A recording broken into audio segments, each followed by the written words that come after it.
Welcome to Live Long Better. Live longer, age better.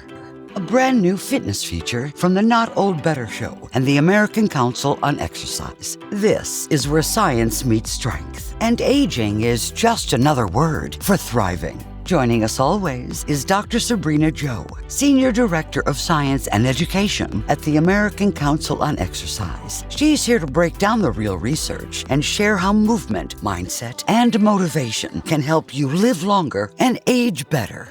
Get ready to move smarter, feel stronger, and live fully. And now, here's your host, the award-winning Paul Vogelzang. Welcome, everybody, to our updated, new, and improved fitness program, Live Long Better. Live longer, age better. This is our fitness edition, and we're welcoming back one of our favorite voices in the world of active aging, the American Council on Exercise, ACE, fitness expert Sabrena Jo, who's the Senior Director of Science and Education at ACE. Sabrina's been with us before, and every time she brings clarity, optimism, and science-backed insights that speak directly to our aging audience. But today's conversation is especially timely and urgent. Across the country, we're seeing a fitness revolution led by older adults, whether it's water aerobics, resistance bands, or virtual yoga. People in their 60s, 70s, and beyond are showing up. They're not just exercising, they're redefining what aging looks and feels like. Sabrena Jo is right at the center of this movement. As a matter of fact, her Ph.D. is in this very subject today. She's here to help us understand how gyms, tech, and community fitness programs are meeting older adults where they are and where they want to go. We'll explore the power of wearable devices, the rise of senior-focused gyms, and how mental health, social connection, and mobility all intersect through exercise. We'll also talk about how to get started, especially if it's your first time lacing up your sneakers in a while, and how to keep going when motivation or mobility gets tricky. Because at the end of the day, it's not just about fitness, it's about staying independent, connected, and feeling good in your own skin. So whether you're moving daily or just getting inspired to start, this episode is for you. Part of our Live Long Better, Live Longer, Age Better program with Sabrena Jo, the Senior Director of Science and Education at the American Council on Exercise. Join me and join Sabrena now. Dr. Sabrena Jo, Senior Director of Science and Education at ACE Fitness, recurring guest here on the program. It is always so fun to talk to you. Happy summer. Good to welcome you back. I hope all's well. And my gosh, it's great to see you. It's great to be back, Paul. It's been a minute. Yes, it has. I think that's just squarely on me. And so I apologize. I love talking to you. I love talking to you too. We've both been busy. And yes, happy summer. We're in the thick of it. It's real hot right now. Yeah, same here. And so let's talk about some of these wonderful elements around senior kind of fitness. Certainly bring in all of your great experience, all the ACE work that you do, and then, touch on summer heat too, because that's a factor in all of this. But senior fitness, as a trend, isn't so much a trend anymore. I mean, it is a movement. I'm a believer, and I know you work so much in this area. It's moved kind of from a mindset of I should exercise to I get to exercise. All of these people in their 60s, 70s, they're thinking about staying fit to stay fit. Is that a good way? Would you agree? Yes. This is an exciting shift for me. We're seeing older adults, especially women, honestly, reclaim movement, not as a punishment or a chore, but as a source of power, confidence, and vitality. Instead of thinking I have to work out to stay thin or I'm too old for that, more and more people are saying I move to feel alive, to stay sharp, to keep doing things that I love. And I think there's a greater awareness of the science linking physical activity to brain health, independence, emotional well-being, And then we're also seeing, for those of us who have social media, we're seeing more visibility of active, older role models, and frankly, a rejection of outdated ageist ideas about what aging looks like. And it's part of a broader pro-aging movement that I'm hoping to inspire. Um, Instead of anti-aging, I'm very pro-aging, and I want to celebrate capability, wisdom, and resilience instead of decline. So I do see a shift. I love that. Yeah. I'm anti-decline myself. I think that it's about awareness. You are such an inspiration to all of us, and I love to talk to you about some of these subjects because we do hear more and more about this idea of I get to do this, and I think some of us think that we have to have a specific place to do it. Some of us can do it, exercise anywhere. But in my research in anticipation of our conversation today, I found this term that I'm seeing more and more, certainly in the literature, and that is this idea of senior-friendly gyms. And so I wonder if you talk maybe twofold about that subject. What makes a gym senior-friendly? And are you starting to see in your work some of these traditional gyms, convert and adapt? And are they doing it fast enough to serve this population of those of us who get to exercise? Well, great question. And the answer is yes and no. It's always complicated, but in my mind, a truly senior-friendly fitness space is less about the equipment and more about the environment. So is that environment inclusive? Are the instructors trained to modify exercises for joint issues or balance challenges? Do the participants feel safe to go at their own pace without judgment? So some mainstream gyms are getting better. They're offering senior programs or age-specific strength and balance classes. I've been seeing those on the schedules, but many are still missing the mark. If I'm imagining like a great senior-friendly fitness space, it's got bright lighting, clear signage, good acoustics, non-slip flooring. And really, above all, empathetic instructors or coaches that work there. So it's not just about access, but it's about thoughtful design that supports aging and inclusivity. Yeah, fantastic. And you and I have talked about this social component. It is important that we um, that we congregate around a community that not in an exclusive way or in any way to limit ourselves in terms of our community, but to be part of a group. I think is so important because I think it just offers us this socialization, and you always really emphasize that, and I love that because I think that is a crucial part of exercise too, is to gather. Yeah, well, there's a reason why I always talk about that. It's because it was really the focus of my research for my Ph.D. Yeah. I looked at how the social and psychological climate of a fitness class and not just the exercises themselves can make or break whether adults stick with it, and older adults specifically. And what I found was pretty powerful. When older participants felt supported, welcomed, and respected, and when instructors created a mastery climate that emphasized personal progress rather than competing with others, participants not only showed up more often, but they reported feeling more competent, more connected, and more motivated.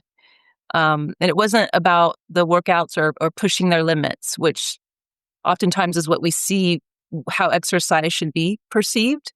But it was really more about creating an atmosphere where people felt like they belonged and they were celebrated for what they could do. And that's what keeps people coming back. And that's what builds long-term habits that support longevity. So there's a lot of components involved, and the social aspect is definitely a strong one there.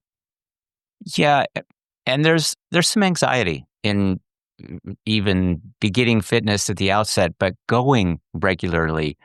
You might feel a sense of guilt if you miss a time or two, and a community around you helps you kind of track your progress and helps you kind of get back, stay motivated. And I feel like that's a big part of this too. And I just applaud your work there. I've known about your PhD work. Congratulations on all of that. But I think that's an important piece in all of this. And you mentioned, brain science and cognitive decline. I mean, that is a known benefit here. So you're getting socialization, you're overcoming some loneliness, perhaps some anxiety, but you're also getting the stimulation throughout your brain, which is so valuable to us too. Yeah, and what research has shown and continues to show in the brain aging and mental health aspects of physical activity is that what is good for the heart is good for the brain, because it's that cardiovascular system that feeds both.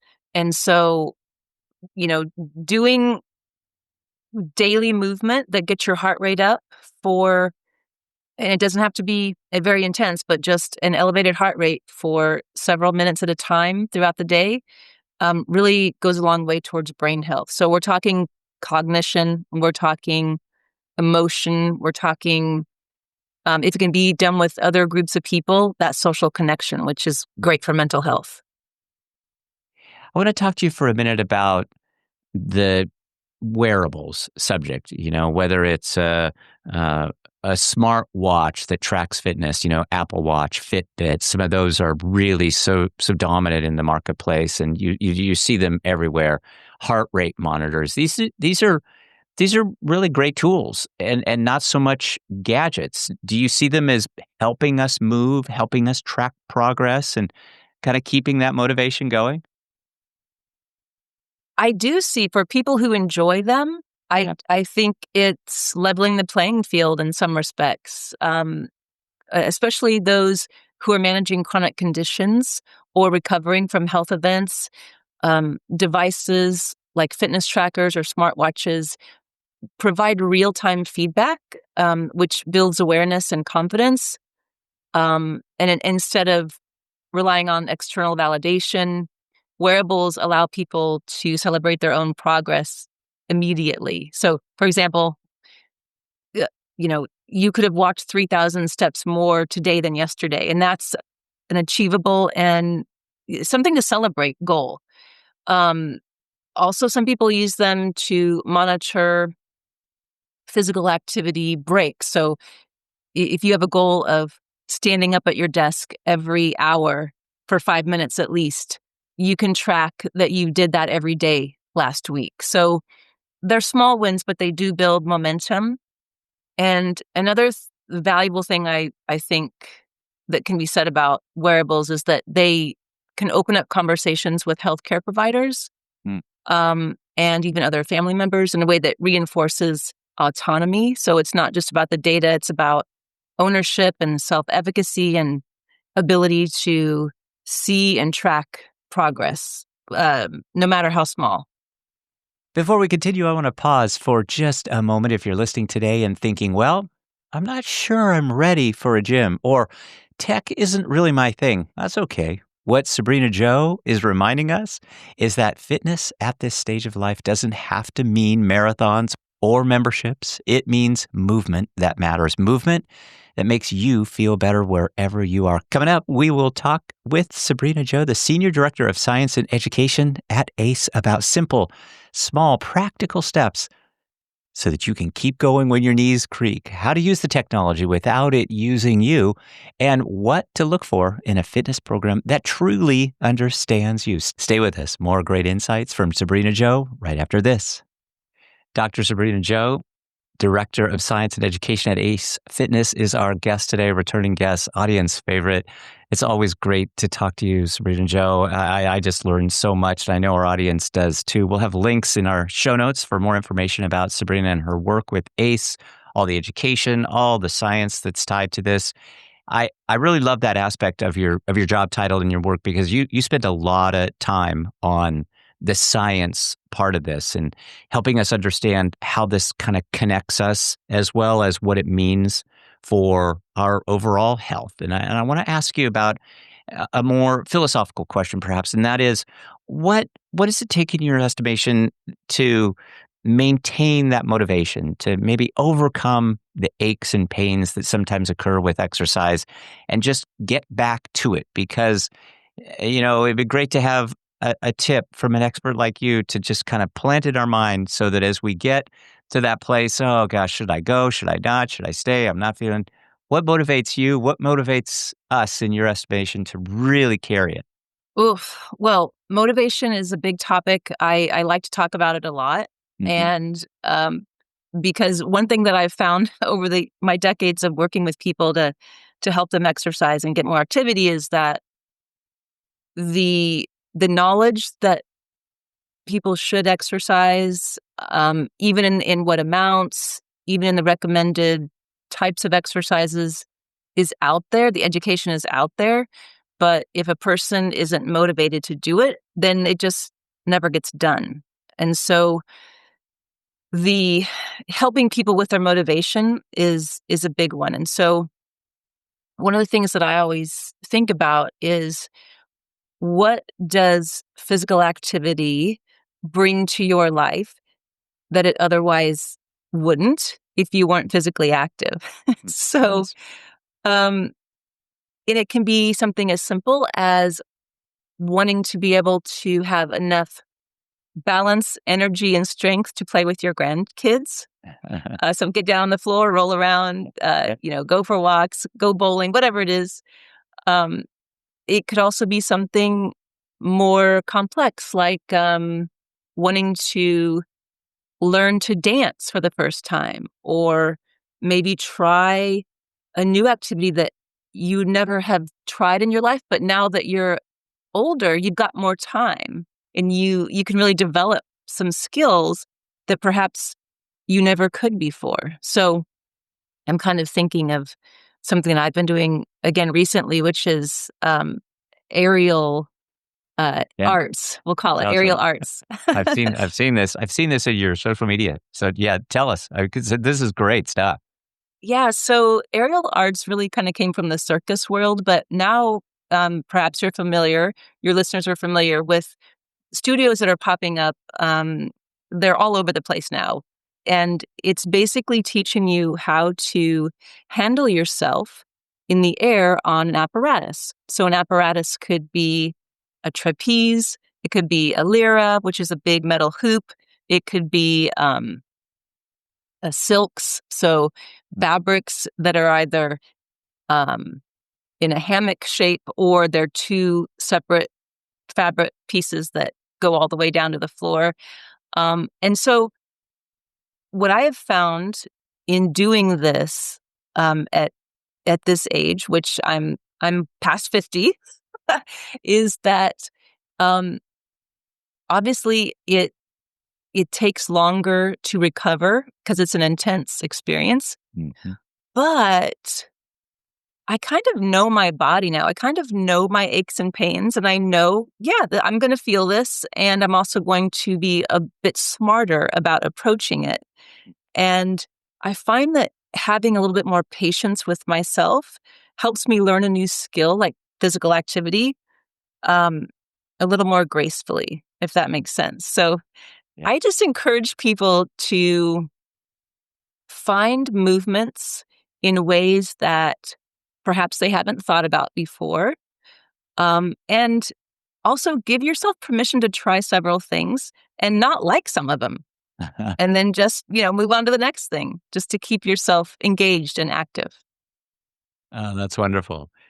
Well, we'll hope that, as you and I talk more and more over the course of the next year and beyond, we'll see some of those images start to float around the web, and we'll really get familiar. I've seen the silks, and I didn't realize that hoop was called a lyra. So I'm learning a bunch of stuff too. This is all really fascinating. Are you seeing an older age population kind of getting into that work too, or is it more focused on youth? I mean, it just seems like a great thing, because balance, it plays a real role in this. Yeah. Well, several years ago, like over 10 years ago, when this really started taking off, these aerial arts, it really was a very young activity. And by that, I mean people in their 20s, maybe 30s, but a lot of, and even kids, like kids who are good at gymnastics, learn to fly around the air too. So it does seem to have captured the interest of some older populations as well.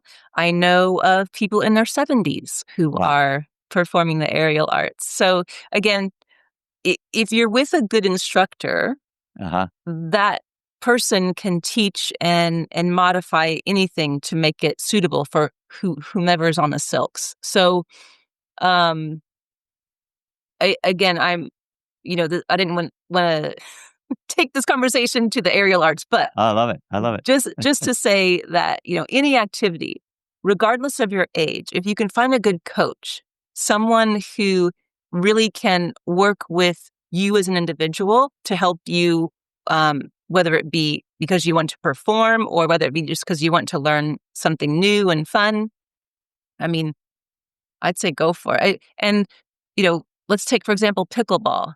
That's another great activity that people are really getting into. And just like anything, you want to go about it safely and wisely with a great approach to, building your skill and endurance over time. So it's like with anything. And that's why I think it's important to see images of people who are not just 20 and 30 doing these all types of fantastic things, because it is definitely doable. Yeah, it just does dispel this myth that we're all interested in chair aerobics and the stereotypes that go, Right. I love this idea of of the aerials. I just think that's just amazing. And there are a lot of wonderful things to do. I want to ask you about access to fitness and affordability in terms of classes in rural areas. I live in a very metropolitan area. There are tons of classes, but many don't throughout the United States. They live in more rural agricultural communities that may not have access to some of this, but yet there are online classes and there are, other options. Do you think that we're at a point that we can really look to some of those online classes as being suitable to kind of fill the gap? And where does the industry stand with regard to kind of making its way into some of these more rural locations? Yeah, thanks for bringing that up, Paul, because it's important to remember that not all of us have the same access to fitness opportunities, and there's transportation, cost, like you said, the rural location, and all of these can be barriers, but also, like you said, creative solutions are emerging. We're seeing more, well, I'll call them mobile fitness instructors, or people who are willing to come in the home to help people get moving. And then there's the telehealth integrated wellness programs that sometimes providers will provide for in terms of either health coaching or, just like you said, online exercise programs. Also, there's partnerships with community centers and libraries to bring more movement to where people are. So I would, and then, I wouldn't eschew finding online exercise solutions like with a YouTube channel or that type of thing.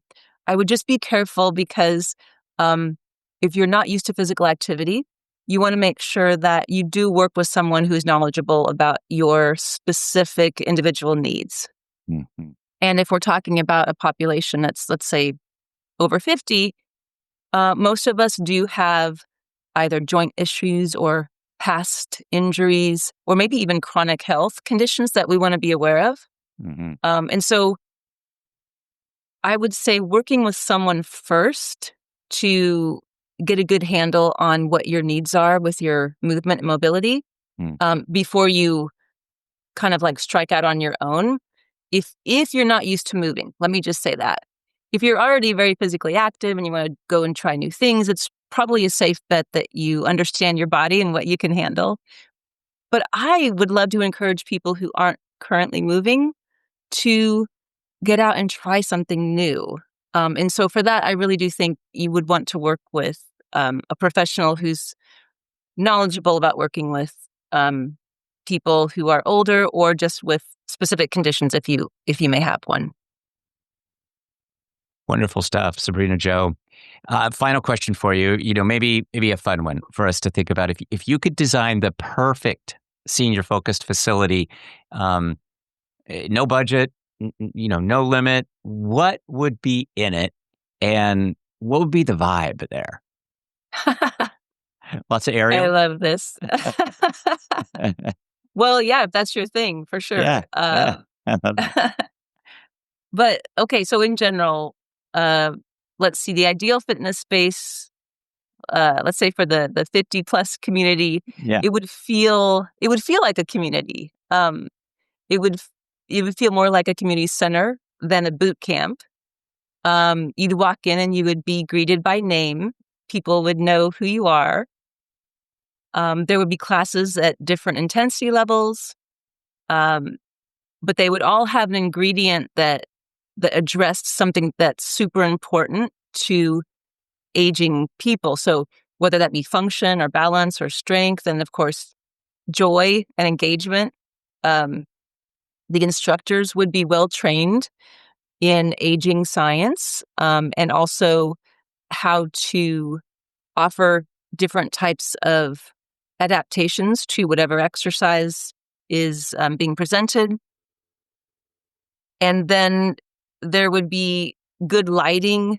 There would be minimal noise. So a lot of times you walk into a exercise center and the music's blaring and it's just kind of like obnoxious, right? So I would tone that down a bit. There would be some comfortable changing areas and seating for socializing. There might even be a little cafe where folks could grab tea after class. Nice. Because again, and this is what my research bore out, was that it's not just about the workout. It's about creating a place for healthy, connected, and meaningful socialization. So I think if all those things are present, that would be a dream gym. And maybe not just for older adults. How about for everybody? Absolutely. Dr. Sabrena Jo, Senior Director of Science and Education at ACE Fitness, has been our guest again today. We just love talking to you, Sabrena. It's so much fun. I always could talk to you for a long, long time. I know you're very busy, and it's been such a joy to connect and talk about, getting to exercise and senior-friendly gyms, all of this wonderful stuff. And I'm going to make a point of getting back a hold of you more regularly because it motivates me always to hear from you. And your work is so wonderful. Congratulations on everything. I'll look to see more of the aerials from you too. Oh, well, yes. I've got a performance coming up next month. Do you really? Wow, I do. Fantastic. Okay, good. Yeah. Well, thanks again, Paul. This conversation has been a reminder of why I love the work that I do. It's always great to talk with you. And I just want people to remember that it's never too late to start moving. So whether you're walking with a friend or lifting weights for the first time or joining a class that makes you laugh while you lunge, it all counts. It all matters. And I really want people to find something that they can do where they can say, yes, I belong here. I mean, I think that's important.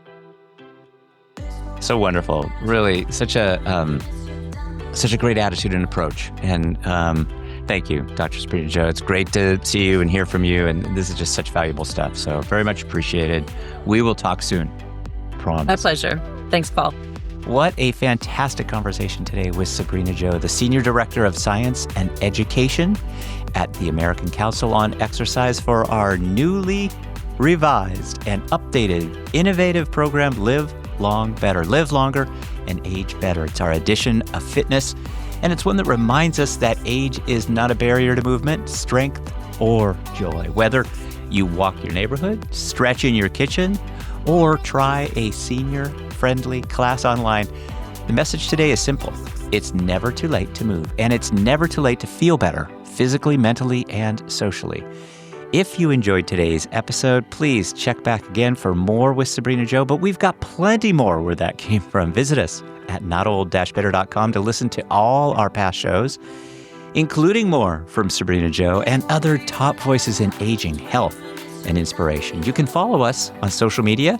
Twitter is at notoldbetter, Instagram at notoldbetter, where we continue the conversation every day with stories, tips, and encouragement for living well at every stage. The Not Old Better Show is a production of NOBS Studios. I'm Paul Vogelsang. Thanks for spending time with us today. Stay active, stay curious, be well. Let's talk about better. The Not Old Better Show, Live Long Better Fitness Series. Join us again next time. Thanks, everybody.